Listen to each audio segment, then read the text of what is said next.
How will the African Union manage the continent? The bloc's leadership gathers yet again as Africa grapples with many challenges. But are African leaders up to the task? This is Inside Story.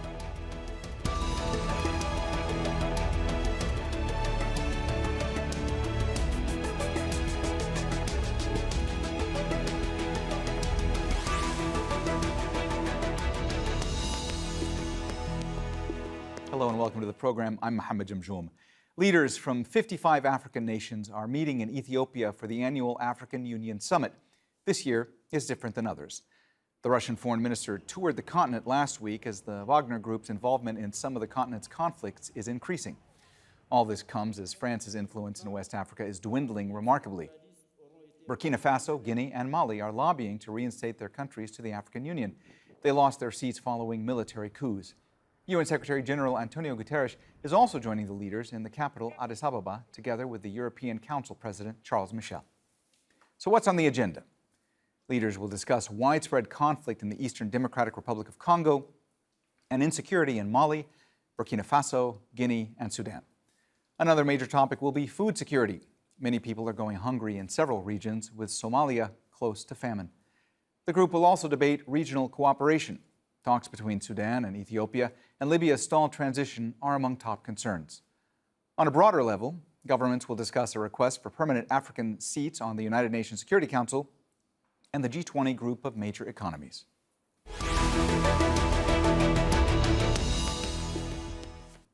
All right, for more on all this, I'm joined by our guests. In Kampala is Victor Ochen, Director for African Youth Initiative Network. In Rabat is Mohammed Loulichki, Senior Fellow at the Policy Center for the New South, a Moroccan think tank that focuses on economic and social public policies. And in London is Jonathan Offei-Ansah, founder and publisher at Africa Briefing magazine. A warm welcome to you all, and thanks for being with us on Inside Story today. Victor, let me start with you today. The 2023 African Union Summit is going to be taking place at a very fraught time for the continent. How important is it that this be a productive summit?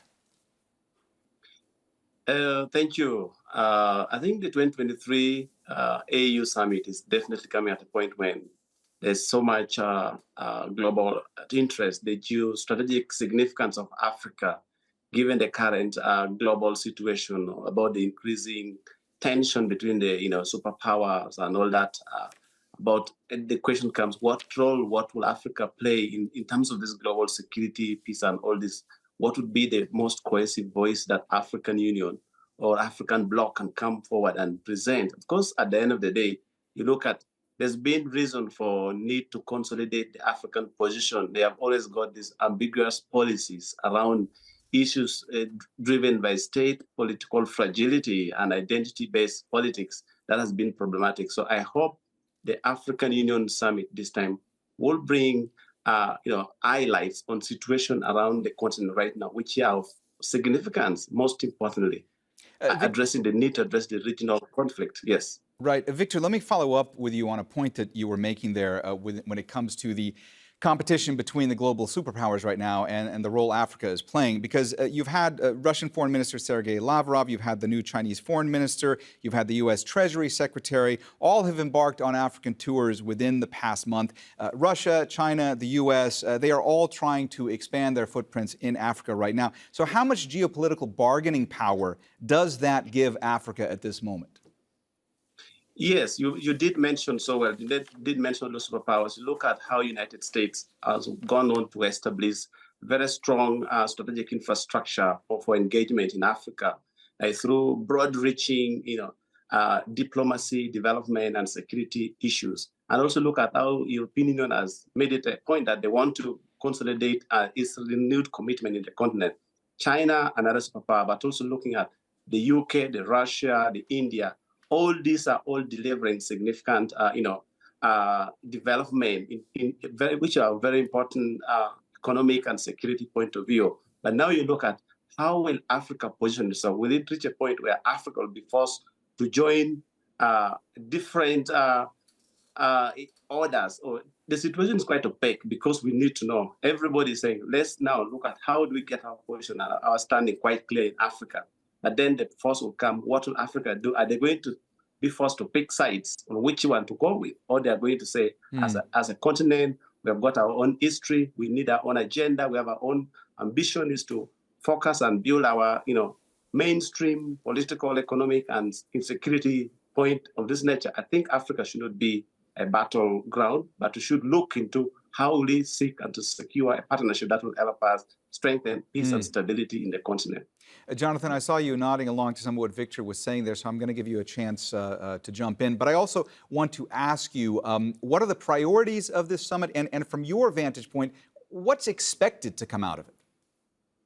Well, I always say that in the past, AU summits have come to be regarded as a mere, talk shop for, Africa's leaders. But the time has come, in view of the geopolitical situation, we find ourselves in today, currently.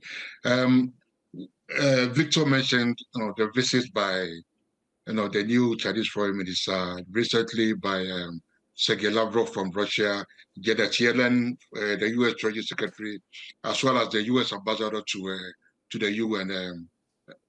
They've all made visits to Ghana. And the question African leaders need to ask is, why, this interest in Africa? Okay, from where I'm sitting, I see that all these major powers are courting Africa because Africa has something to offer. Africa has something that they need, right? So this is the time.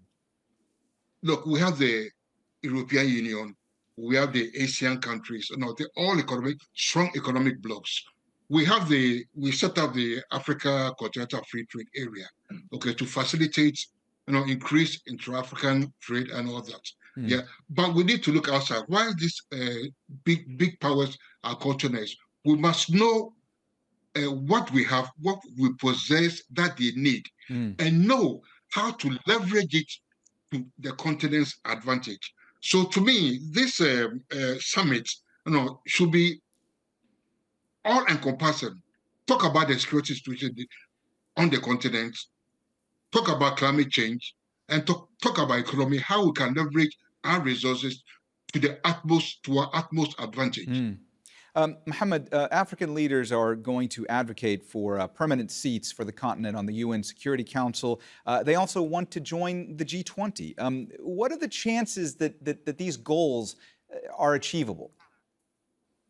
Well, let me begin by saying that Africa does not accept anymore to be on the menu, but want to be around the table with the other powers. In terms of having a legitimate seat in the Security Council of the United Nations, but also having its say whenever the global challenges are addressed, to have its say in and to have its contribution. Africa is courted, as my friend said before me, by all the superpowers, not only because of its natural resources, but because also of the potential, the economic potential that Africa is going to have in 2030 and 2050. 2030, Africa will be 1.2 billion consumer. Population will be 1.2, and in 2015, it will be 2 billion, 25. We will be the third region in demographically the most important. And with this increase in demography comes consumers. Africa will have between 700 and 800 consumers from middle class. It's a huge market, and it will benefit from the free trade agreement, the Continental Free Trade Agreement, but it is also an open market for all the other powers, because Africa now is open to real partnership. It's not anymore a monopoly of one or the other superpowers, but it is open to real partnership in which African will set the agenda, will set the the priorities and will set the objectives of such partnership. Jonathan, one of the issues that's expected to dominate during this summit is the push by West African states of Burkina Faso, Guinea, and Mali to be reinstated to the AU after being stripped of their membership following military coups. How large a role do you think this is going to play during the summit? And is that something that could happen? Could we see them be reinstated? I don't see that happening, at this year's summit because, look, AU, ECOWAS, and other regional bodies, have come out strongly against, any military or any coup d'etat. I mean, they say that they lead to destabilization, of various countries and therefore their respective regions. So now, but now that they've set the roadmap, Burkina Faso, Mali, Guinea, the ECOWAS has already set a roadmap for them to return to civilian rule. Until that roadmap is achieved, I doubt if the AU will reinstate them, into the body. Victor, how much are African countries riven by identity politics? I'm talking about tribalism, I'm talking about sectarianism, and how much does all that hamper what the AU is able to accomplish in its work? Again and again, it has also resulted into massive organized criminal activities across, and you have seen very serious political mistrust that has continued to define the continent. Home and abroad, you find, the next country is being used as the house for the next conflict in the neighboring countries. And all these protracted experiences of both domestic and external political instability has been a good reason for mass atrocities in the region. And we have seen that continued propaganda along tribes, along ethnicity, along religious affiliations has created always a very big, deplorable reaction from different countries, and it's been really difficult. And it has attracted massive migration. We have seen that by study, we've found that after every 10 to 15 years, mass atrocities happen, especially in the Great Lakes region. And the region has seen numerous, and the reason is simply because young people are born into conflict. They are told who their enemies are. They are told why they are suffering. They're told why they're in a refugee camp. They're told why they're out of the country. By the time they reach 10 to 15 years old, they're strong enough and they want to strike back. And these are the kind of things. We have got that generational transfer of trauma, of pain, of challenges. So it has been difficult for us to be able to help the young people, young generation, transform their trauma, their pain, their history into an opportunity for leadership. And that's why we have seen there's been that ethnicized politics, ethnic development, ethnic government, ethnic progress. This is where the problem comes. As long as we are able to dissect the ethnicity, the ethnic ingredients in the African democracy, it's always going to be a problem for the continent. That's an area that we need to look at. What is that is needed for AU to talk openly, to talk transparently about this issue among themselves? We are seeing cross-border tension, inter-country tension. Governments are defined by tribalisms, and all this kind of thing becomes the ingredient for more conflict. How do we get to it is one thing that AU should focus on. Mohammed, from your vantage point, how is the African Union doing when it comes to coordinating with regional blocs, whether that pertains to security issues or economic issues? How is the AU doing when it comes to that? I think we have to understand the fact that African Union is an intergovernmental organization. So it is about trying to coordinate policies of sovereign states. It has nothing to do, for example, with the European Union, for which the member state decided to delegate some of their competencies. African Union is an intergovernmental organization. So it can only be efficient if the member states have the political will to allow the African Union to really coordinate between themselves.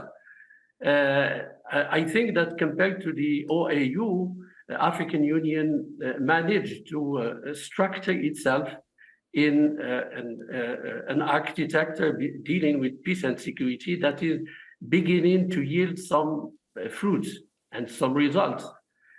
Of course, in any structure, you have always the necessity to coordinate. There are maybe sometimes duplication between the regional economic commissions and the African Union, and there is a need to harmonize, the need to really deal with the subsidiarity rule between the African Union as such and its economic regional commission. Now, in dealing with peace and security is a global issue. African Union and African member states cannot deal with issues like terrorism, like conflicts, like development, without the contribution of the international community. One has to acknowledge also that compared to the other regional organization, African Union has a very comprehensive mandate dealing with peace, security, development, integration, health, etc., etc. So it cannot be compared in terms of efficiency and mandate with other regionals. We have to give the benefit of doubt to the African Union. We have to African Union. It is on the right path, but we have, I think, to be extremely patient and understanding and enabling the African Union to discharge its huge mandates in peace and security, but also in development, economic and social development. Jonathan, from your vantage point, just how effective is the AU? There are a lot of critics that say that its standards have been eroded when it comes to member states. Do you think that's the case? And there's so many challenges impacting the continent right now. Are African leaders up to the task? I believe, like Mohammed said, compared to the OAU, which was, was referred to as the old men's club, and then looking at the AU today, and I said earlier that some of us used to see it as a talk show. I believe I see some gradual progress, some gradual result. I see some increasing political will. Right, this is highlighted by the establishment of the Africa Free Continental Trade Area. Okay, and we have the AU Peace and Security Council. Look, you talk about the Ethiopian Tigray War that ended late last year. I mean, the mediation was mainly facilitated by fellow African leaders, by the AU. Okay, without any Western nations playing a major role. Though they had a hand, but it was mainly facilitated by AU members. So I see, a gradual, resolve, coming up. I see the political will increasing. But at the end of the day, look, we are at the mercy of external forces. Okay, AU is look, the AU headquarters itself was donated by China, built and donated by China. Okay. Some members cannot even, pay their dues on time, okay?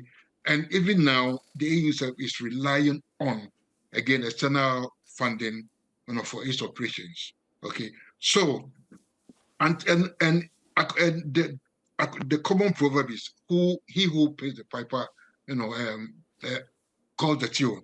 So until African leaders are able to get their act together, increase their result, there'll be more talk than action. But so far, I believe that the word is there, and if things are put right, we can go, further than we are now. Victor, of course, one of the biggest concerns when it comes to Africa right now is hunger.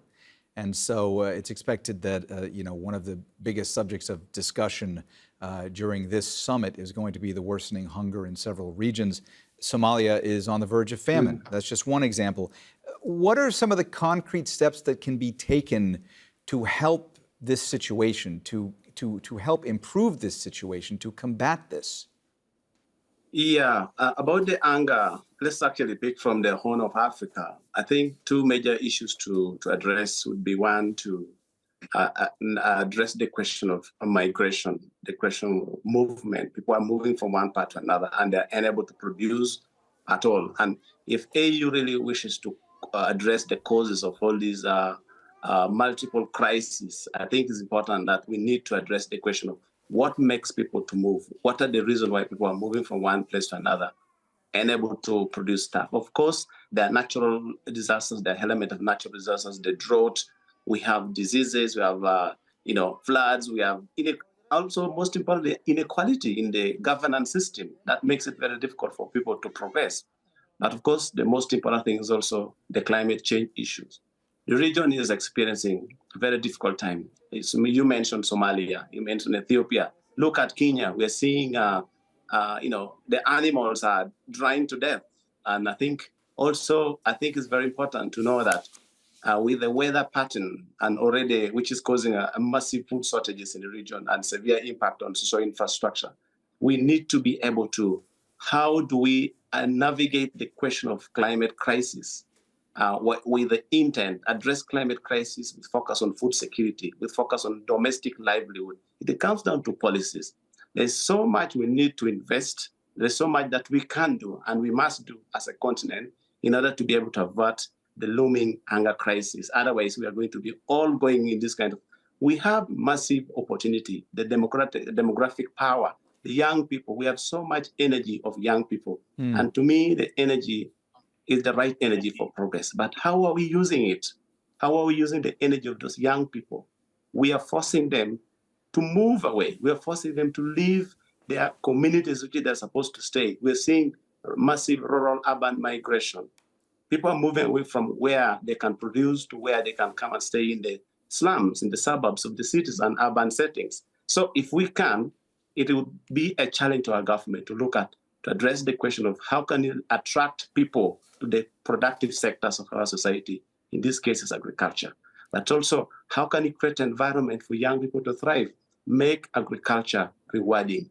Make living in the rural communities where productivity takes place rewarding. But if development infrastructure stops at the nation's capital, we are not able to counter the prospect for massive looming hunger. So the opportunity lies within our countries, but it comes down to policies. I think also, let's be honest, our African government should commit to going away from politics of poverty, where you keep people poor for easy manipulation and easy control. Let's see how can we help our young people progress and want to stay home and want to contribute to the national development. Right. Mohammed, I want to ask you about peacekeeping missions. When it comes to peacekeeping missions, how difficult have they been for the AU to finance? And is there progress being made when it comes to contributing to funding of peacemaking and peace support operations on the continent? Well, if you allow me, because you said what African countries can do concretely in terms of dealing with food insecurity. Let me just take 1 minute and then I will address go ahead. The issue of the peace. I just would like to say that the hunger or food insecurity at the crossroad of climate change, productivity of agriculture, and conflict resolutions.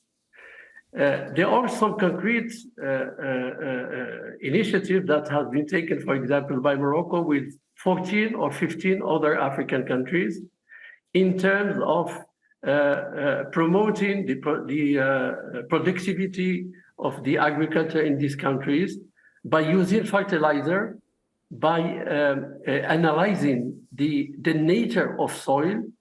And I think we have managed to be successful with some countries, for example, like Kenya, like Ethiopia, like Nigeria, like Cote d'Ivoire, and others, in which this combination between the two, in the framework of South-South cooperations, is yielding some very promising results. Now, let me move to the peacekeeping. I said earlier that peace and security is a global issue.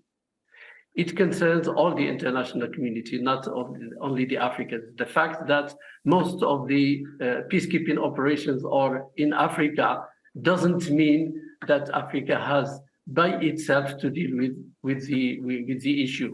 It is something that Africa is trying to do with the means that are available. But for the present and let's say for the near future, I think that the African Union and its economic regional commissions still need support in logistics, in training, and in financing.